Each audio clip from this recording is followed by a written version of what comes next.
Hi, I'm John Stevenson, and we're going to be looking at the land of Egypt in our continuing study of world civilizations.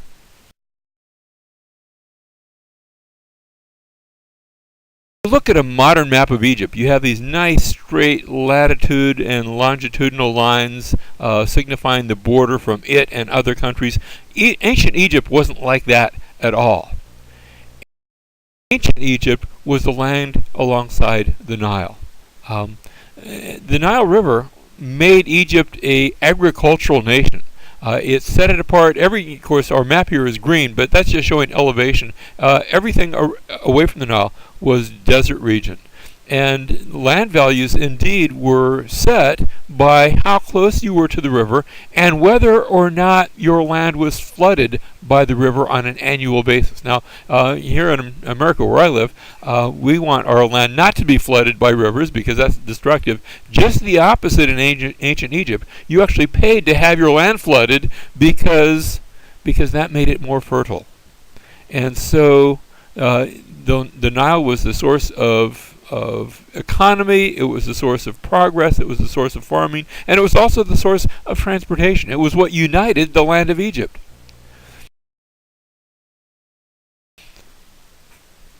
You could go from one end of Egypt, that is from the south end to the north end, by the Nile. It was very easy to do. If you wanted to go downstream, you just took your sails down and you sailed alongside. If you wanted to turn around and go upstream, go against the current of the river, you put your sails up and you have a prevailing wind that's coming from the north, blowing south, and it just takes you right up the river.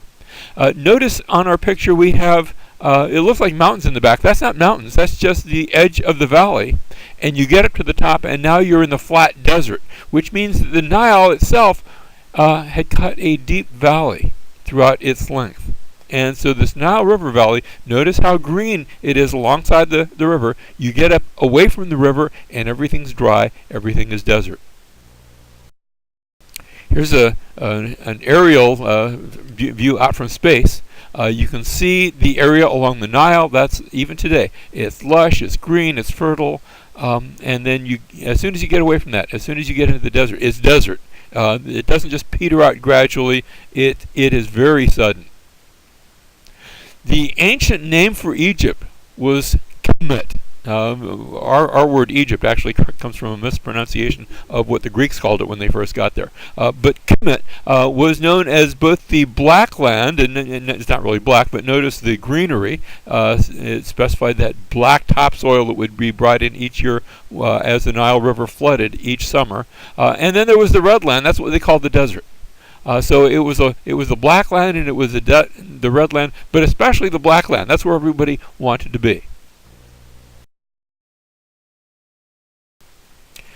And so the Nile, in fact, Herodotus called the Nile the gift of Egypt. It's what made Egypt Egypt.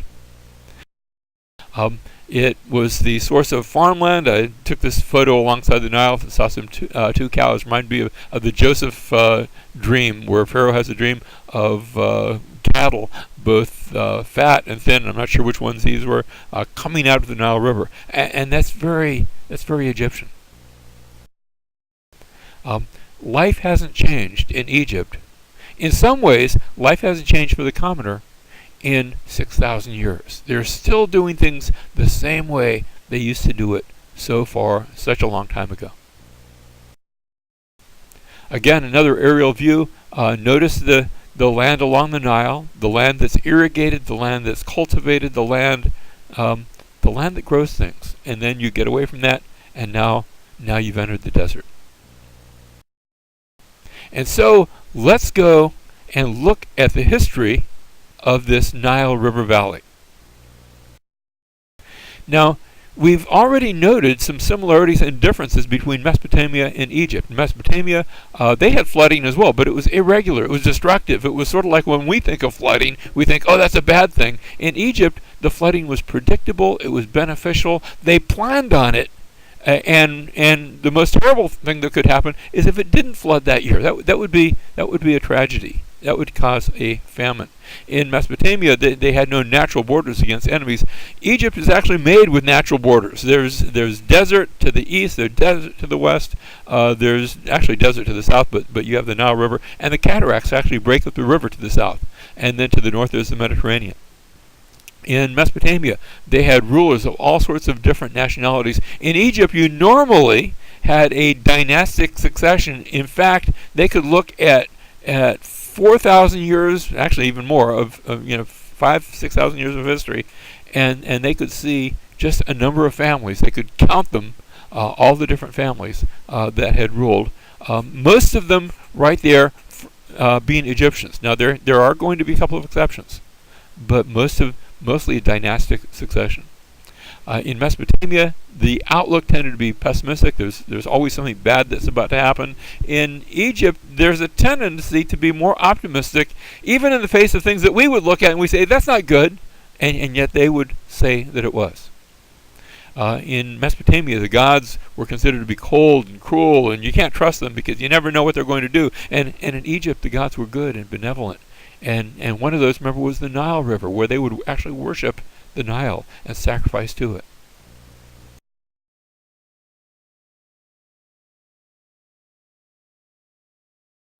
Now, we have some problems in studying Egyptian chronology.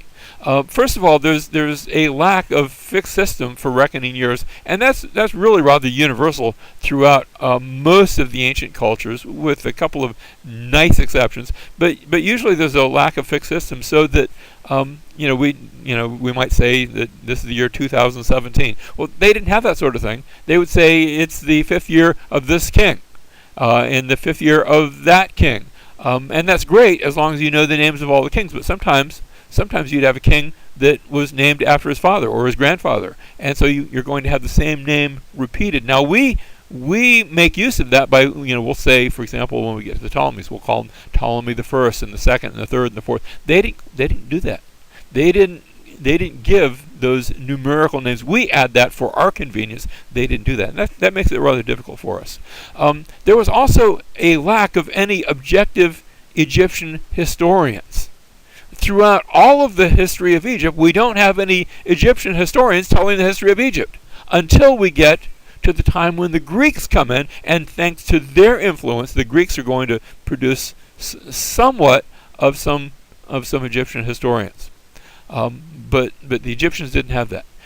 For example, when we look at the stories of the Bible, it's presented, parts of the Bible, Genesis through Deuteronomy, and then the historical books. We actually refer to them as the historical books. There's history there. And you can sort of see the history of the nation of Israel. And the Egyptians never did that. They never caught on to doing the same thing for themselves. Now, what helps our chronology, our understanding of chronology, is the astronomical dating methods, where they actually took some observations of the sky and they recorded those things. And that helps us. That's going to be a help to us in dating certain of the Egyptian historical events. The other thing that was the big breakthrough, beginning in the early 1800s, was translating the hieroglyphs. The hieroglyphs, the Egyptian not really a sign language. That was the problem. People thought it was. But it was a very ornate language, and people had forgotten how to read it. And it wasn't till the late 1700s, when the Rosetta Stone, pictured here, was discovered, that gave us the key, and then that was used in the 1800s to crack the code, to translate the hieroglyphs, and now we're able to read them quite nicely.